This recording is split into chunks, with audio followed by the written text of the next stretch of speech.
Welcome to the 4MileCircus, the official podcast of 4MileCircus, which is a media production and social media services company based in Brooklyn. Check us out at 4milecircus.com. That's the number 4, followed by the word Mile Circus. My name is Sean Mannion. I'm a writer-director in Brooklyn. And I'm Nicole. I'm the other half of 4MileCircus and a writer, director, producer based in Brooklyn. On this podcast, we will talk to independent artists and media makers about their relationships with social media. If you like what you hear, please subscribe on iTunes or your platform of choice and give us a 5-star review. It really helps spread the word about the show.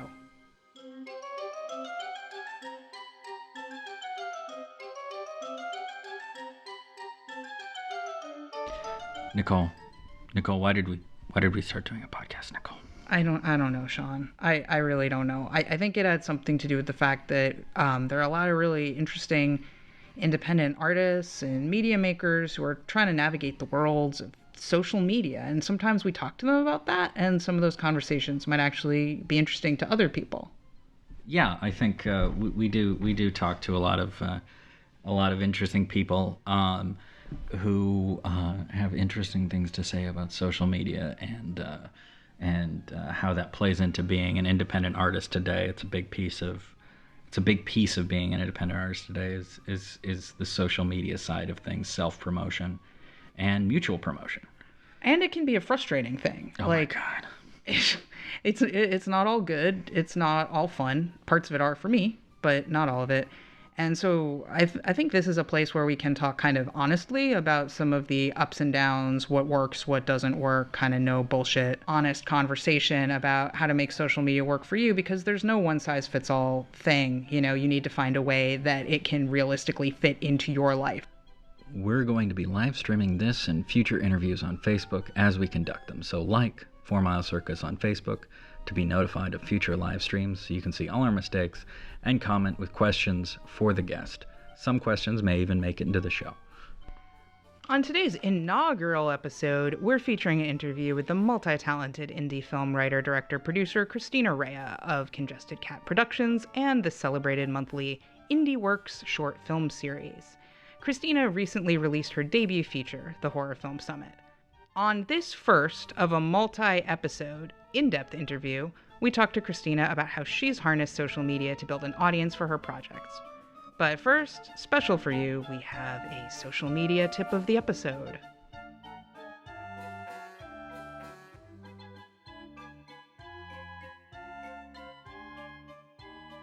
Today I'm going to just talk for a second about hashtagging, because it's a thing that there's a lot of confusion about when I talk to people about social media, in large part because we use that word, hashtag, to refer to helping to organize content across all different platforms using the little number symbol followed by some sort of word or combination of words.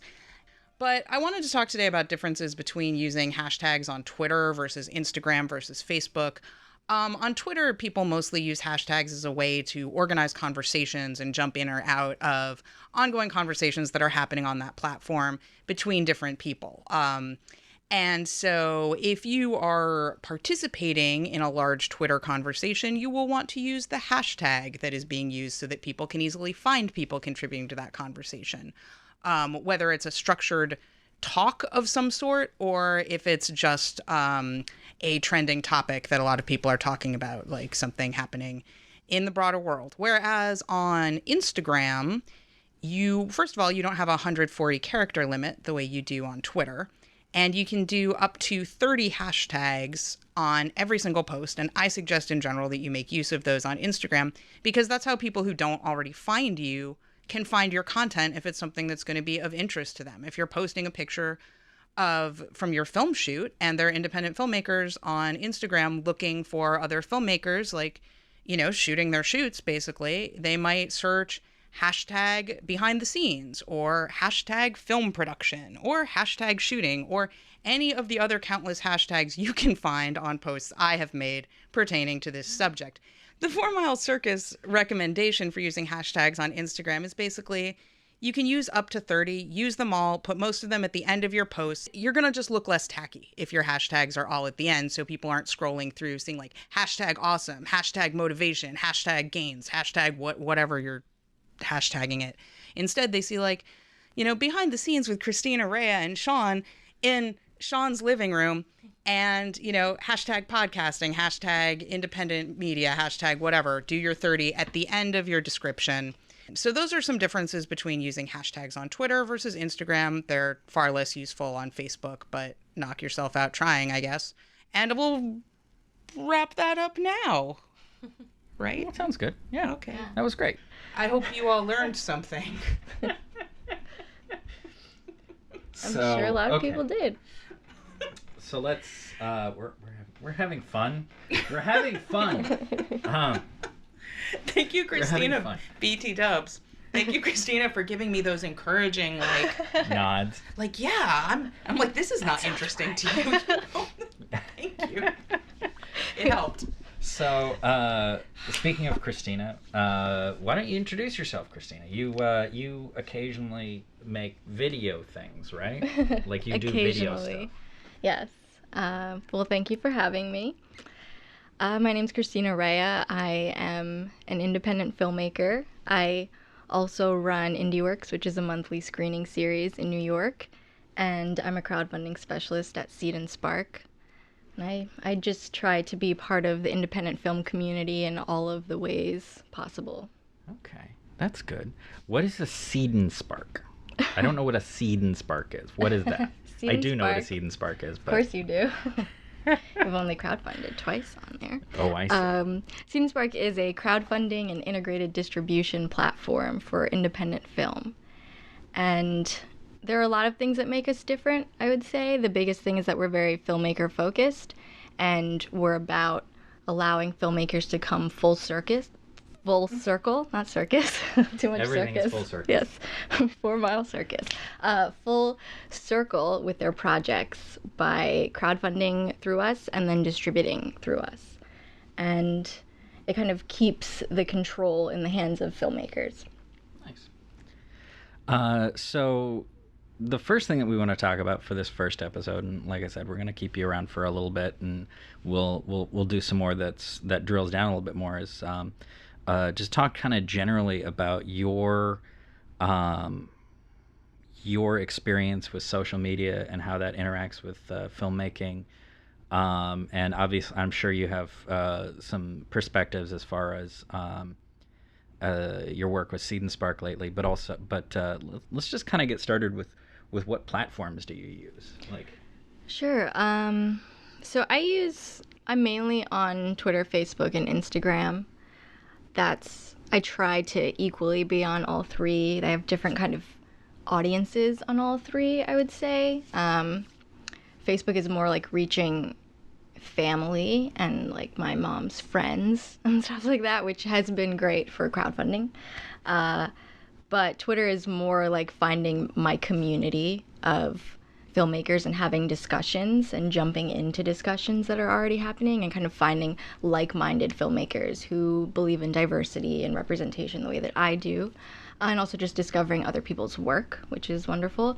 And Instagram is just fun because it kind of shows activity in between projects. So I can kind of take photos of like a script I'm working on or something I'm editing or anything like that and kind of show that I'm actively working even if I'm not putting out content. Okay, that's cool. That's very cool. I think that's a good way to sort of make use of all three for their strengths. But so how long have you been on? I mean, how long have you been on each of those? I guess Facebook, Twitter, and Instagram. I was, I'm 26, so I wasn't part of like Facebook when it first became a college student thing. I was too young, but I was a late joiner. I joined in 2009, but kind of refused to use it, and then didn't start seeing the benefits of social media until I was crowdfunding for the first time in 2011. And I was also still in school, and I didn't really get, I knew what crowdfunding was, but it was new and no one was really doing it, I think. Some people were, but it was just so new and no one was really talking about it. And I didn't quite get the idea of like, you need the crowd before you can crowdfund. Right. And that's when I kind of jumped on the social media bandwagon of like, okay, this is going to not just help my career, give me a career. And now, in 2016, I see that I just wouldn't have a career if not for social media. I mean, it's so embedded in everything that I do, and opportunities. As like a woman and as a minority and who makes content largely about underrepresented people, it's just like there aren't opportunities for me in the industry, and so I've had to create my own audience, and social media has allowed that. Yeah.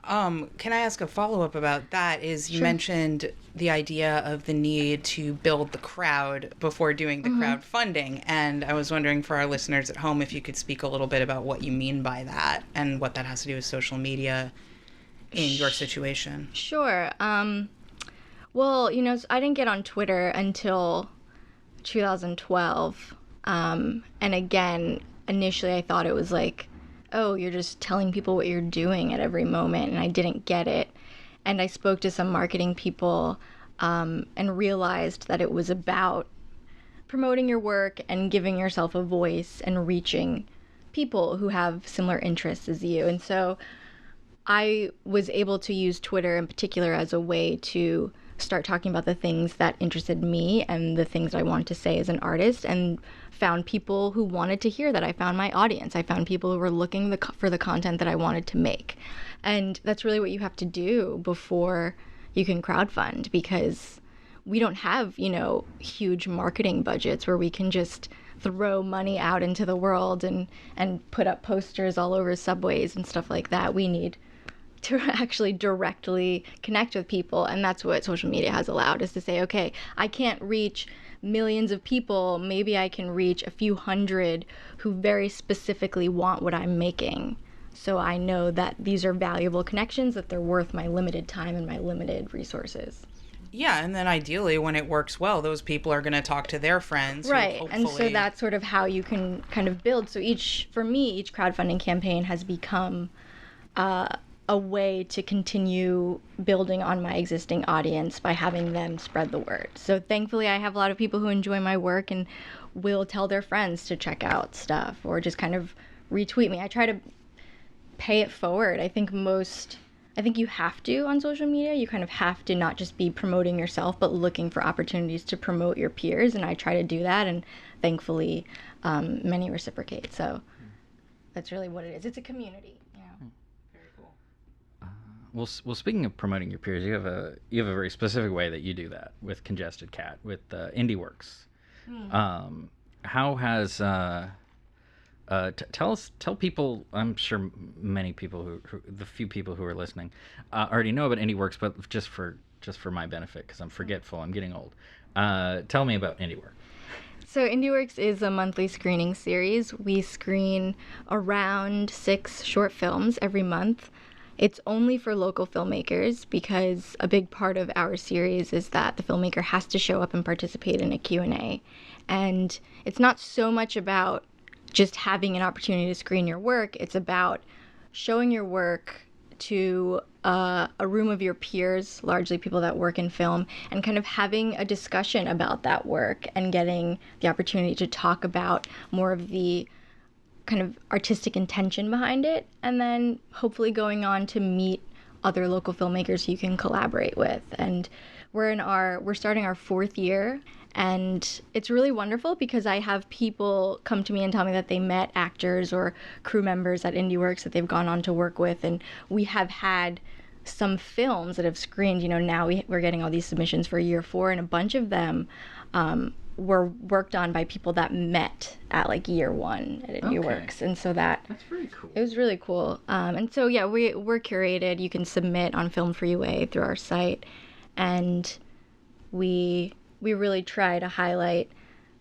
just all the different voices in New York City, the diversity of artists. That's very cool. And it's free to attend. So we try to keep it, I had a lot of reasons for starting the series. One was that I felt a lot of local screenings kind of exploit filmmakers, largely in terms of like selling tickets. You have to sell 10 tickets, and if you can't sell them, you have to buy them yourself, ridiculous things like that. And so I wanted to kind of counter that and really offer an opportunity to see your work and meet people and not have to pay for it, and also invite your cast and crew and not have to tell them, oh, you have to pay $12 to come to a screening of something you worked on, probably for free. Or like telling your family members you have to pay to come see this film when they probably contributed to your crowdfunding campaign, So it was a way to offer an alternative to the many festivals in New York City that are not Tribeca or, Right. New York Film Festival, where it's like, okay, it's worth the cost of admission. Not all of them are. Yeah, that's cool. And where do you mostly because you do utilize social media for that. Where mostly do you guys share things for that? Mostly on Facebook. We do a lot of kind of uploads directly through Facebook, whether it be videos or photos. And we tag the filmmakers and kind of hope that it spreads that way. And initially, when I started it, I was coming off of the heels of shooting Summit, my feature, and shooting Kelsey, my web series. And so people were just kind of paying attention to me on social media at the time. And then I started talking about this thing that I was going to do. And it all was like a domino effect where altogether there was this sort of cross promotion happening. 2013 was just a really big year for me. And that was great because it kind of got momentum behind the series, and now it has become its own thing where I always ask people how they heard about it, and it's very often from another filmmaker who recommended it to them. And so we do very little promotion. Like occasionally I'll do Facebook ads for submissions, but for the most part it's like word of mouth. People are spreading the word, which is really, really cool. It's very cool.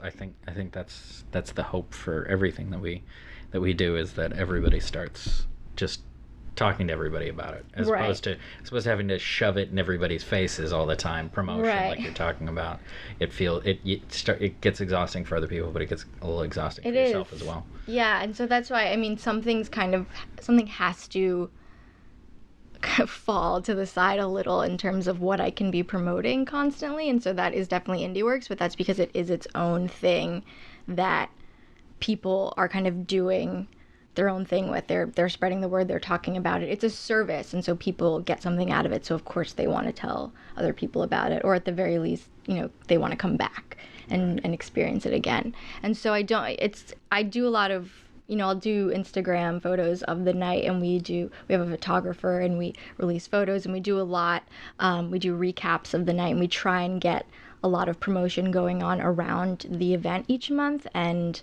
right after, to kind of build momentum for submissions for future months. But outside of that kind of 1 week of the month where the event is happening, we don't really do too much promotion. I have things on like auto, like we share one film every week that we've screened in the past. And we have like a video series that we'll release an episode of every week, but it's all kind of pre-programmed stuff. Okay.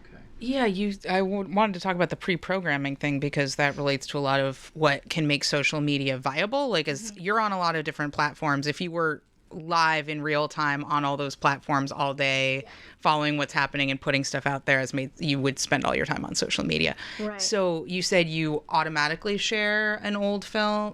Yeah, so I'll like spend a day a month kind of scheduling a film for every Tuesday for the next maybe at least a month. I try to do more than that.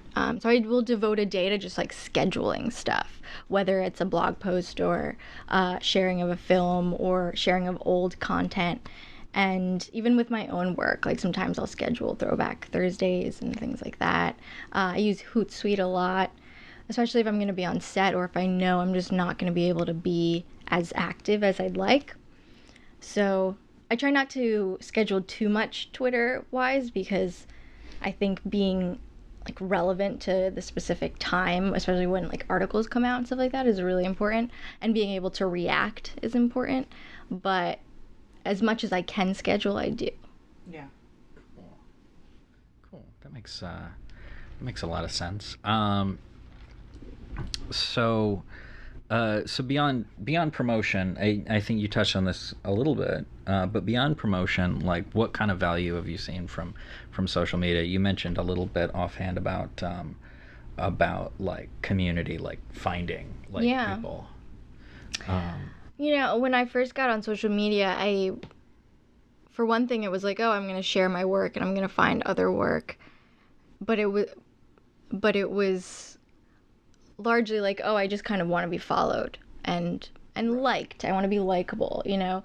But I started to see the benefit of like sharing my view and how that relates to my art, and kind of getting really passionate people involved in not only my work but just in conversation, like finding people who are sort of friends. I mean, it's not that we hang out or anything, but you know, you connect with people on social media, and that's really great to see that there are people out there that maybe share your point of view. Like we met on Kickstarter, but yeah, we can. But talk like about we that. initially connected on social media in a way. We should totally talk about that when in the next episode with crowdfunding, because I think Cool. that was a really good example that we should use for people. But yeah, so it's, I mean, I think I've certainly found that, like, to varying degrees depending upon my own willingness to be engaging, that you find people on, I mean, for me it has always been more Twitter. Facebook has always been for me more people that I already knew, Right. or keeping in touch with people from back home, like in Alaska and stuff like that. But Twitter has been like, there's you and a friend of mine, David Jackson, who also makes films, and now he's in Austin, so I don't never see him anymore. But like I literally met him through Twitter because of another friend of ours, Nicole, who, not this Nicole, a different Nicole, with a K. Nicole Heresy. with a K. Whoa. And no E. It's Not great. Nicole, not a CH, a No, K. I respect that. It's cool. But because she connected us. And then we made a few things together, but we hung out mostly. Right. Like, so I think there's hopefully the social part of social media can sometimes get away from the computer screen. Yeah, I think also just being an independent filmmaker can be exhausting and stressful, and to know that you're not alone in those feelings, and to know that there are other people who are doing good work but also, you know, not where they want to be in whatever way that is, whether it's like reaching people or financially or whatever, that there are other people out there that you can relate to, that you can kind of have as support. I think that's great, and social media offers that as well, so you don't feel so alone, which is part of why I wanted to create IndieWorks, was like, let's not just be a bunch of isolated filmmakers in New York, let's get together and like know that we're part of a community. Yeah, I feel that a lot. And it's interesting because we're talking about social media primarily from this kind of promotional standpoint, but it is true that for me as well, like, it provides very real support in all sorts of ways. But specifically as an independent filmmaker, how many times have I been editing and had some sort of editing problem, and even like crowdsourced a solution to it? Because I go on Twitter and I'm like, oh my God, I don't understand why Premiere is doing. And oftentimes, worst case scenario, you're probably going to get a couple other people who know exactly what you're talking about, just like, that sucks, I feel for you. Right. Best case scenario, sometimes people actually solve your problem for you. So it's not just about promoting your work to people, it's about getting that kind of sustenance that you need, and community-wise. Yeah. When you are isolated and, you know, in your apartment editing your thing by yourself or whatever. Right. And that's why I like Twitter. I think that's definitely kind of my preferred platform for communicating and reaching people. I also use Facebook mostly to stay in touch with people, or to kind of share my work with people who don't maybe even realize what I'm doing, like that I'm a filmmaker and these are the things that I do. Instagram, I was late to join. I just joined last year, last like fall or something, but I've since become obsessed with it. It's mostly photos of my cats, but I mean, that's most of Instagram, yeah. right? It's mostly photos of your cats. But I found that there is like, it's cool because you find real people who aren't just filmmakers. Like most of my friends, most of my network, they're filmmakers. And so I share a lot of photos of my vegan food as well. And I've found some like vegan people who go on to follow me and then are like, oh, cool, you're a filmmaker? Let me check out your films. That's really cool because that's someone who I never would have met otherwise in any other kind of scenario. And so, I don't know, social media can surprise you in how you can meet different people, especially an audience that you wouldn't necessarily point out as, oh, that's my audience. Absolutely. So do you Snapchat? I'm just curious. I don't. I joined it, and all these people keep following me, and I just haven't quite figured out what to do with it other than like put face filters on. I just don't. Let's. I just kind of want to wrap up this first piece, just to ask you sort of a general, and we've probably touched on it a little bit, but like, what would you say is like the most valuable thing that's come out of crowdfunding or not crowdfunding? What would you say is the most valuable thing that's come out of social media for you? I mean, the most valuable thing is actually having the opportunity to share my work and directly reach people. I just don't think that that wouldn't exist without social media. There would be no way I could, even if, Vimeo existed, I could put my film up there, I could put it on YouTube, but without the ability to directly put it out to people who I know are looking for it, no one would see it. And just creating momentum behind my work, like my web series, for instance, we've gotten a lot of press for it, but there just wouldn't have been as much interest from press if not for the social media kind of conversation happening already around it. And yeah, so it's just, social media is kind of everything in terms of the ability for me to have, like I said, a career. Like, sure, I could be a filmmaker. That doesn't mean people would see what I'm making. Right. Mm-hmm. Cool. Very cool. So the last thing that we're going to do, we want to try to close out every episode with, and for the first couple episodes, we're going to try a couple of things and see what really kind of works, is we're going to do a fun thing. We need to come up with a better name than that. But well, it's hard for us to talk about fun. We don't really know what that is. We're not really fun people. No. So the first one we want to do is talk about Nicole. Where did you get this from again? I'm not supposed to say. Oh, that's right. Did you steal the idea? Yes. So we've stolen an idea. Sorry. I modified it slightly. No. So we're gonna talk about just sort of positivity a little bit, which is difficult for me. But talk about favorite thing that's right now. For right now, like something that's kind of your favorite thing right now. It doesn't have to be film, doesn't have to be social media. It can be literally, and it can be like puppies or something. I don't know. Whatever is like really exciting for you right now. I can start unless you want to. Either way. Okay, well, my favorite thing right now is the Maria Bamford show, Lady Dynamite. It is. I've been a fan of her stand up since I started watching stand up back in the 90s and back on Comedy Central when that was most of what they would show, and the show is just like this great, like, perfect blend of what her show is, but also kind of her personal reality of she deals with a lot of issues of depression and anxiety and things like that, and that's part of her stage show, but it's a big part of the actual show, which is, I guess, semi-autobiographical. And it's a lot of fun, but it also feels really sort of important about like confronting like the sort of mental health issues that people deal with all the time, like people or something like that, and what kind of thing it is with her sort of wonderful, surreal approach to things. And it's it's my favorite thing right now. Yeah, I'm gonna have to watch that. That was a good one. Yeah, I'm gonna watch Score. that. For something with much more gravity than, dealing with mental health issues.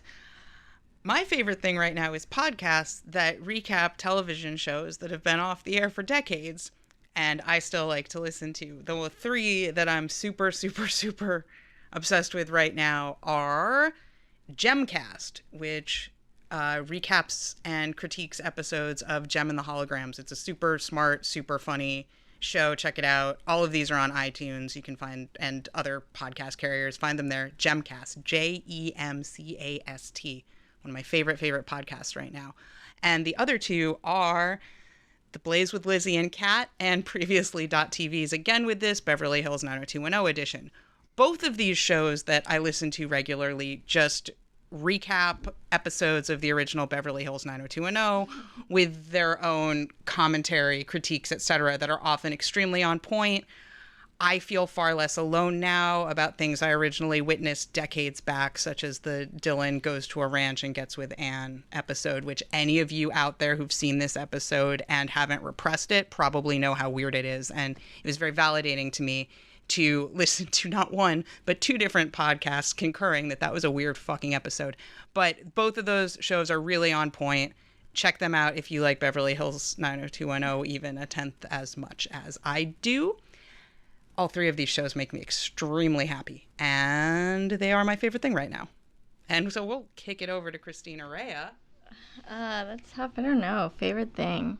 I know you don't like things. I like a lot of things. You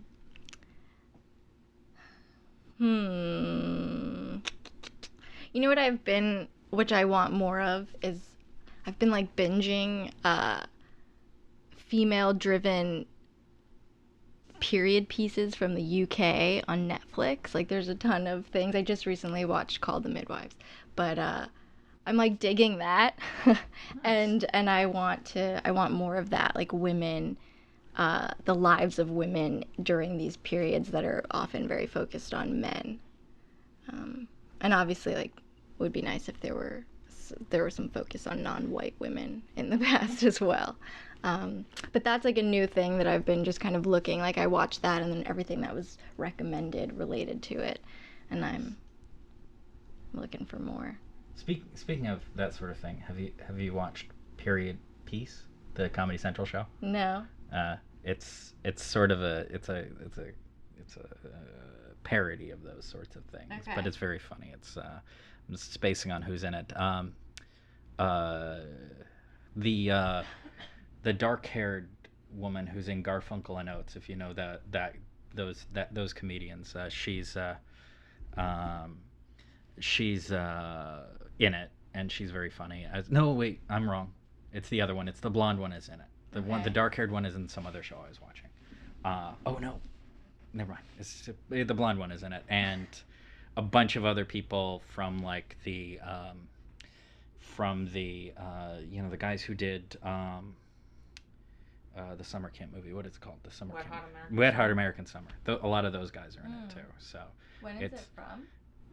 it's from like last year. Oh, okay. So it's like super recent. It was on Hulu. We were watching it. It's very bizarre Cool. and kind of horrible at times. Like, not in a. It's a horrible show. It's they're very dark. Okay. Cool. So those are our favorite things. A few of them. These are a few. No, I'm not gonna start singing.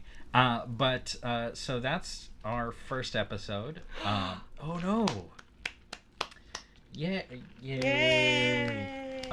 We're still streaming. Hi everybody. We're gonna record for you people over there. We're gonna record a few more episodes with Christina. We're gonna get more specific, and we'll into social media and the process of filmmaking. And so the next couple episodes, we're going to kind of look at Christina's work, specifically Summit, her film, as sort of almost a case study of social media and filmmaking and the life cycle of a project, from the initial stages all the way through release.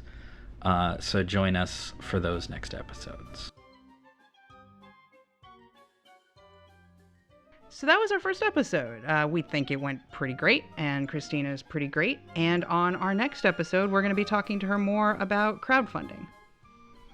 If you like what you heard, please subscribe on iTunes or your podcast platform of choice, and check out other 4MileCircus services and projects at 4MileCircus.com, as well as 4MileCircus on Facebook, Twitter, and Instagram.